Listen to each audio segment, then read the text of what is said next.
So,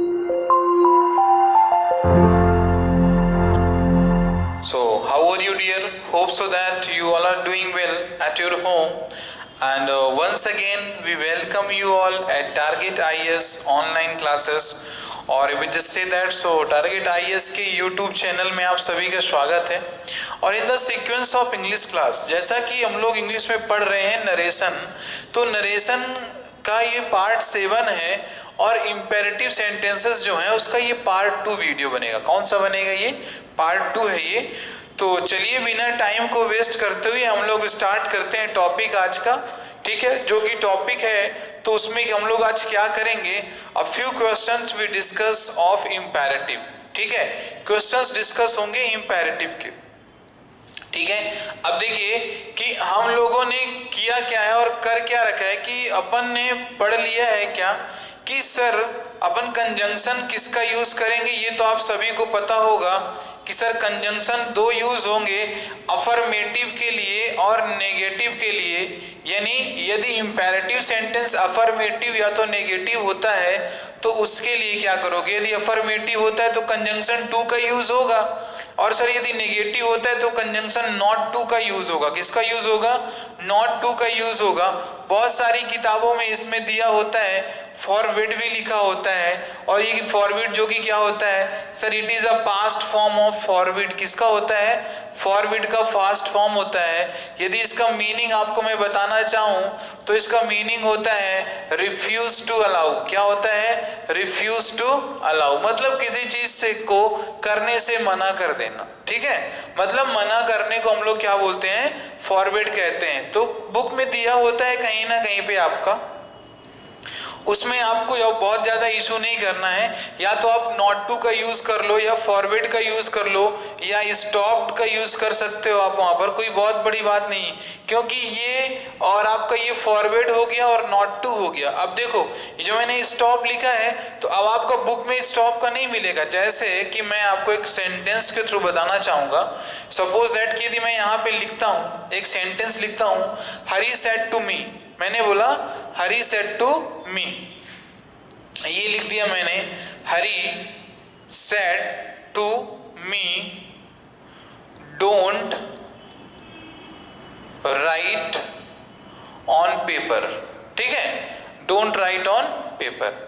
चलो अब इसको तुम कैसे बनाओगे? इसको आप यहीं पे लिखोगे, हरी सेड टू मी, मतलब कहने का मतलब उन्होंने क्या किया है, हरी ऑर्डर्ड यू, है ना? हरी ने क्या किया है? हरी ऑर्डर्ड यू, यानी हरी ऑर्डर्ड मी। अब मी लिखा तुमने, क्या है कि इसको ब्रेक करोगे तो आप क्या करो, या तो नॉट टू का यूज करो, आप क्या करो? नॉट टू का यूज करो, या यहाँ पे यहीं पर नॉट टू का ना यूज करके फॉरवर्ड का यूज कर दो, फॉरवर्ड का ना यूज करके आप स्टॉप का यूज कर दो। जो तीन के तीनों आप यहाँ पे यूज करोगे, फिर क्या बनेगा? Harry ordered me not to write, क्या बनेगा? Not to write on paper. क्या बन गया? Not to write on paper हो गया, ठीक है? ऐसे इसका भी बन जाएगा सबका, ठीक है? तो ऐसे ये यहाँ पे तुम्हारा नॉट हो गया, नॉट टू हो गया, फॉरवर्ड हो गया, स्टॉप हो गया, ठीक है? चलो तो अब हम लोग कुछ सेंटेंसेस के और देखते हैं। तो इंपेरेटिव सेंटेंसेस तो पहले आपको सबको पता ही होगा सर कैसे क्या करते हैं अपन उसको, ठीक है? यानी सर इसका हम लोग सर किस टाइप से बनाते हैं। देखो इंपेरेटिव सेंटेंसेस में जनरली होता क्या है, या तो ऑर्डर किया होता है, ठीक है? या तो ऑर्डर होगा, या तो सर कमांड होगा वहां पे, या तो वहां पे क्या होगा सर? सजेशन होगा। सजेशन के बाद क्या होगा सर? या तो एडवाइस किया गया होगा, ठीक है? यही कुछ सारी चीजें होती हैं, ठीक? अब जैसे कि मैं आपसे बोलूं, ठीक है, अब जैसे मैं लिख रहा हूं सेंटेंस, आप उसको देखना, आफ्टर दैट आप उसको बताना, क्लियर? चलो मैंने यहाँ पे लिख दिया, ठीक है? अब यहाँ पे मैंने लिख दिया डॉक्टर सेड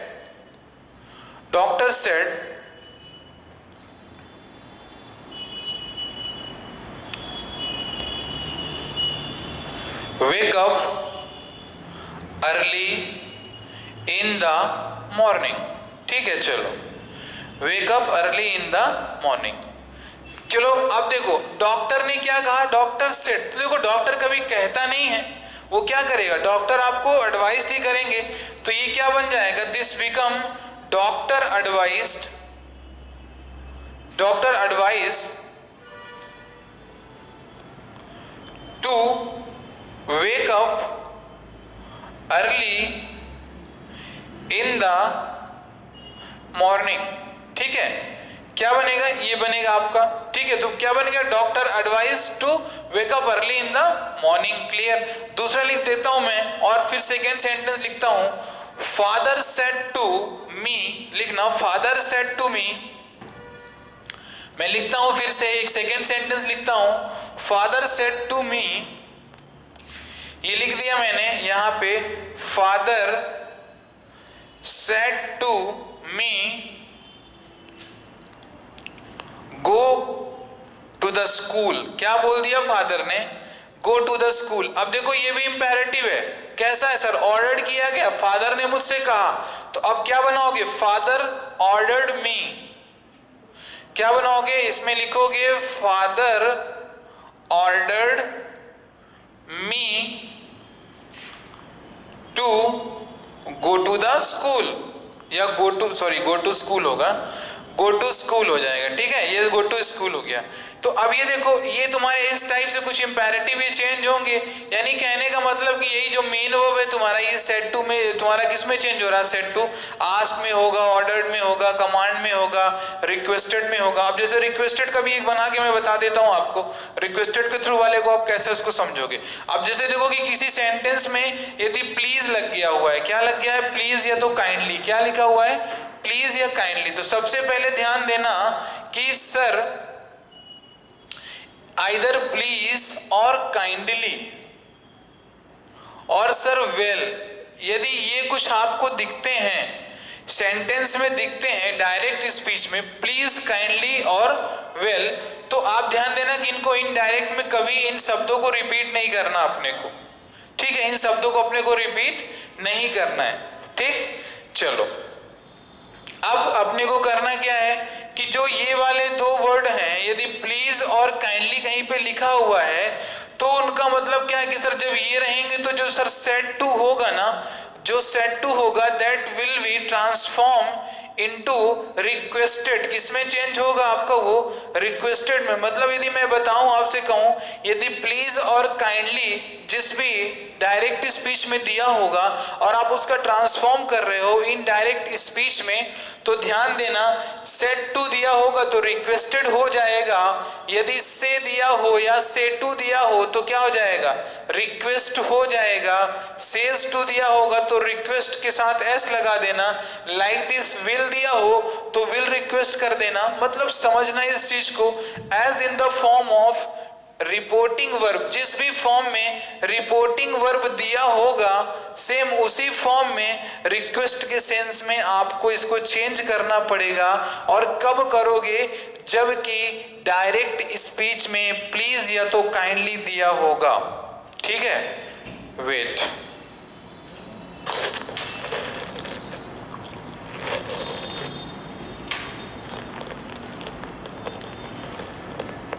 ठीक है। चलो अभी सेंटेंस बता रहे हैं, कुछ प्लीज वाले भी बता देता हूं आपको, so definitely will understood to you, भी समझ में आपको आएगा। देखो जैसे यहां पे मैंने लिख दिया, सपोज कि they said to Ram please bring me a copy from market. ठीक है, ये हो गया। अब भैया इसको चलो चेंज कर लेते हैं, क्या दिक्कत है, ध्यान दे लीजिएगा क्या दिया गया है, यहाँ पे मी दिया गया है तो सर इसके अकॉर्डिंग इनडायरेक्ट में चेंज हो जाएगा ये। तो ये देखो हमने इसको यहाँ पे लिखा दे, अब ये सेड टू किसमें होगा, सर प्लीज लिखा हुआ है तो सेड टू चेंज हो गया किसमें, रिक्वेस्टेड टू राम, क्या हो गया, they requested to Ram to bring, यहां पर दे दिया गया है जबकि तुम्हारा ये फर्स्ट पर्सन, मतलब ये फर्स्ट पर्सन सिंगुलर की तरह वर्क करता है, तो क्या हो जाएगा यहाँ पे ध्यान देना, इस मी की प्लेस में से, क्योंकि देखो दे तुम्हारा थर्ड पर्सन प्लूरल है, क्या है तुम्हारा दे थर्ड पर्सन प्लूरल है सर, फर्स्ट पर्सन सिंगुलर में काउंट होता है, तो सर दे का यूज तो थर्ड पर्सन का जो सिंगुलर वाला होगा ना उसके अकॉर्डिंग हम लोग यूज कर लेंगे, ठीक है। तो क्या हो गया, they requested to Ram to bring him a copy from market, ये बन गया कॉपी फ्रॉम मार्केट बन जाएगा आपका ऐसे, क्लियर। तो ये कुछ चीजें ऐसी बनेगी, तो मैंने जो बताया ना कि प्लीज रहेगा तो इधर रिक्वेस्टेड का हो जाएगा, समझ में आया ना कि कैसे ये होगा। अभी देखो कि कुछ सेंटेंसेस आपके उसके भी बनते हैं, यदि मैं आपसे बोलूं कि अब नेगेटिव सेंटेंसेस कैसे बनते हैं, तो जो इंपेरेटिव जो सेंटेंसेस होंगे ना तो उनके जो निगेटिव बनेंगे, जो उनका निगेटिव बनना है तो वो क्या डोंट से बनता है, ठीक है, don't go, don't write like this, तो उस टाइम पे क्या करना है आपको, बस सेम सेंस वही रहेगा, लेकिन क्या करना है आप वहां पे नॉट टू का यूज करोगे या तो फॉरवर्ड का यूज कर दो, आप जो भी दिया है उसको आप उसको समझ लो इन तीन में से, बाकी सारा स्ट्रक्चर सेम ऐसे रहने वाला। जैसे कि मैंने बोल दिया Ram said to me don't pluck the flowers, ठीक है, डोंट प्लक द फ्लावर, तो अब ये क्या हो जाएगा, Ram ordered me not to pluck the flower, क्या हो जाएगा, not to pluck the flower हो जाएगा, ठीक है, क्लियर। ये कुछ इस टाइप से बनता है, चलो अच्छी बात है। अब हम लोग थोड़ा सा देख लेते हैं कुछ इम्फैटिक ऑफ इम्पेरेटिव, ठीक है ना, यानी सर इम्फैटिक समझते हो आप क्या, इम्फैटिक इम्पेरेटिव्स क्या होते हैं। I would like to just express the concept of emphatic imperative। तो देखो imperative तो चल रहा है कि सर अब imperative में भी क्या करना है, अपने को imperative में भी emphatic का यूज करना है। अब देखो जब कभी भी emphatic का मतलब ये आ जाए तो समझ जाना कि सर वहां पे आप do का यूज करोगे, क्या करोगे, जैसे यहां पे मैंने लिखा राइट एन एसे, मैंने यहां पे लिख दिया राइट एन एसे, अब इसी के पहले भी मैंने क्या लगा दिया, डू राइट एन एसे, ठीक है, मैंने बोल दिया go there, do go there, मैंने बोला ईट मैंगो, मैंने बोल दिया ईट मैंगो, तो आपने बोला डू ईट मैंगो, तो जो ये डू का यूज आप बार बार कर दे रहे हो ना सर इंपेरेटिव के पहले, कि सर जो इंपेरेटिव सेंटेंसेस हैं, ठीक है ना, ये तुम्हारे सारे के सारे क्या हैं, इंपेरेटिव दिए गए हैं, इनके पहले तुमने कॉमन क्या किया, डू का यूज कर दिया है, तो सर जब इंपेरेटिव सेंटेंसेस के पहले डू का यूज हो जाता है तो सर वो हमारा क्या कहलाता है, सर हमारा वो कहलाता है इंपेरेटिव इम्फैटिक कहलाता है, क्या कहलाता है, इंपेरेटिव इम्फैटिक कहलाता है, ठीक है। अब ये इंपेरेटिव इम्फैटिक है, तो सर इसका वॉइस कैसे आप चेंज करोगे, कैसे नहीं करोगे, सॉरी इसका आप ट्रांसफॉर्म, इसका आप यानी नरेशन आप कैसे चेंज करोगे, तो चलो देख लेते हैं इसका नरेशन कैसे चेंज करेंगे, थोड़ा सा तुमको बता देता हूं, फिर इसको आप कर लेना, बहुत इजी सा है, literally not just much typical. देखो यदि सपोज करो ऐसे लिखा हुआ है do right your copy, suppose that ऐसे लिखा है डू राइट योर कॉपी, यहां पे मैंने लिख दिया, सपोज के लो यहां पे लिख दिया है Ram said to you, Ram said to you, चलो ठीक है, राम सेड टू यू हो गया। अब देखो कि जो तुम्हारा सेंटेंस है इसका इनडायरेक्ट आपको चेंज करना है, क्या करना है, इनडायरेक्ट में इसको चेंज करना है, तो आप क्यों नहीं इसको ओमिट कर दो, आप इसको ओमिट कर दीजिए, मतलब इसको हटा दीजिए, केवल इतने का ही आपको बनाना है, क्या इनडायरेक्ट आपको ओनली जो सर्कल्ड है ना, जो सर्कल्ड सेंटेंस है इसी का बनाना है, इस चीज को याद रखना। अब यहाँ पे क्या हो जाता है, ये ऐसे बनेगा आपका, ध्यान देना ये कैसे बन रहा, ये बन क्या रहा है आपका, इसको देखो ये हो गया राम, ठीक है, said to you do write, तो क्या हो जाएगा Ram ordered to you to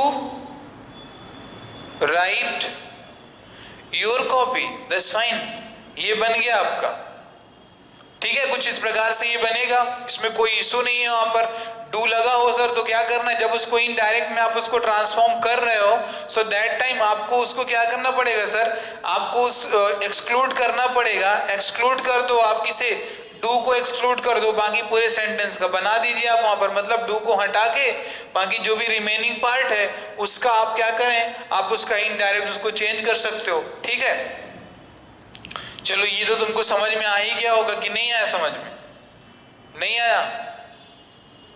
चलो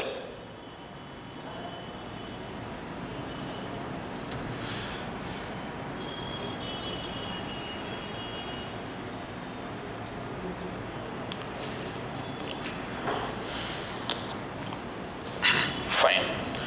अब थोड़ा सा इंपेरेटिव जो सेंटेंसेस होते हैं तो उसमें हम लोग थोड़ा सा लेट के बारे में पढ़ लेते हैं कि सर यदि अपने पास लेट का कॉन्सेप्ट दिया गया है, सर लेट का कॉन्सेप्ट, यानी मैं बात करूं यदि लेट का कॉन्सेप्ट क्या होता है सर डायरेक्ट स्पीच में और इनडायरेक्ट स्पीच में। ठीक है, इनडायरेक्ट स्पीच में लेट का कॉन्सेप्ट क्या होता है। अब आप देखना कि जिस भी डायरेक्ट स्पीच में लेट का यूज होगा, ठीक है, तो देखो उसका दो ही मतलब आएगा, या तो सर क्या आएगा, सजेस्टेड आएगा, या क्या आएगा, प्रपोज्ड आएगा। क्या आएगा, प्रपोज्ड आएगा।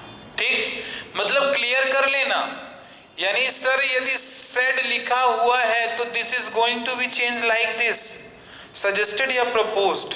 फाइन, ठीक है, ये सजेस्टेड या प्रपोज्ड में चेंज होगा। ठीक है, हमने आपको बताया कि इंपेरेटिव सेंटेंसेस में यदि अफर्मेटिव सेंटेंस है तो हम लोग कंजंक्शन किसका यूज करते हैं, कंजंक्शन यूज करते हैं हम लोग टू का यूज करते हैं। नेगेटिव होता है तो नॉट टू का यूज करते हैं। ठीक है, नेगेटिव होगा तो कंजंक्शन हम लोग नॉट टू का यूज करते हैं।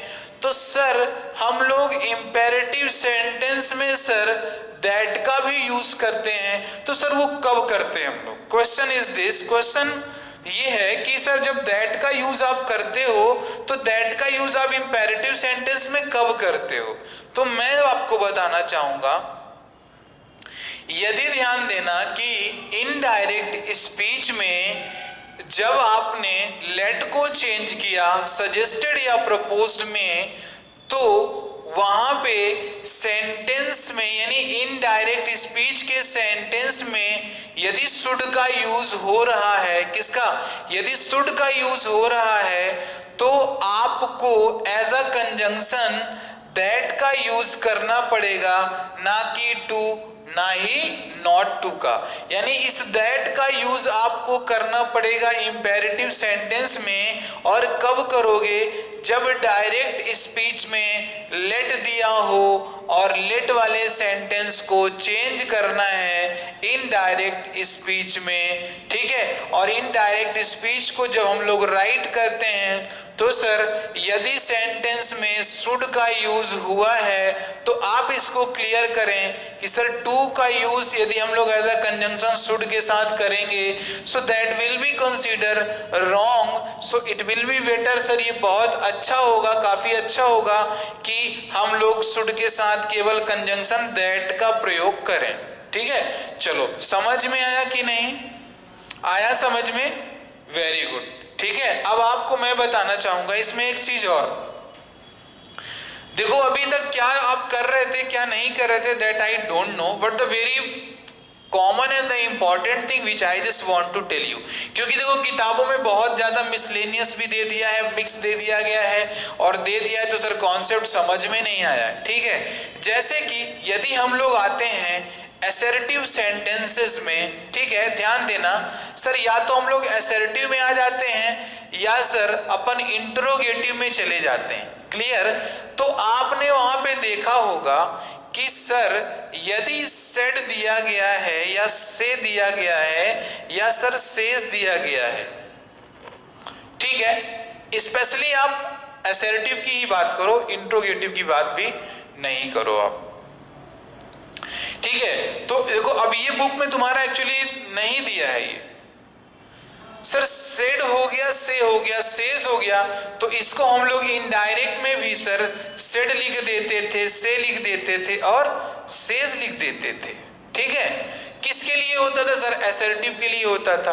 लेकिन सर जैसे ही हम लोग इंटरोगेटिव यानी जो हमारा इंटरोगेट करने वाले प्रश्न होंगे, यानी प्रश्न पूछने वाले जो हमारे वाक्य होते हैं, और सर जो इंपेरेटिव होते हैं, ठीक है, तो ध्यान देना, यदि इनके साथ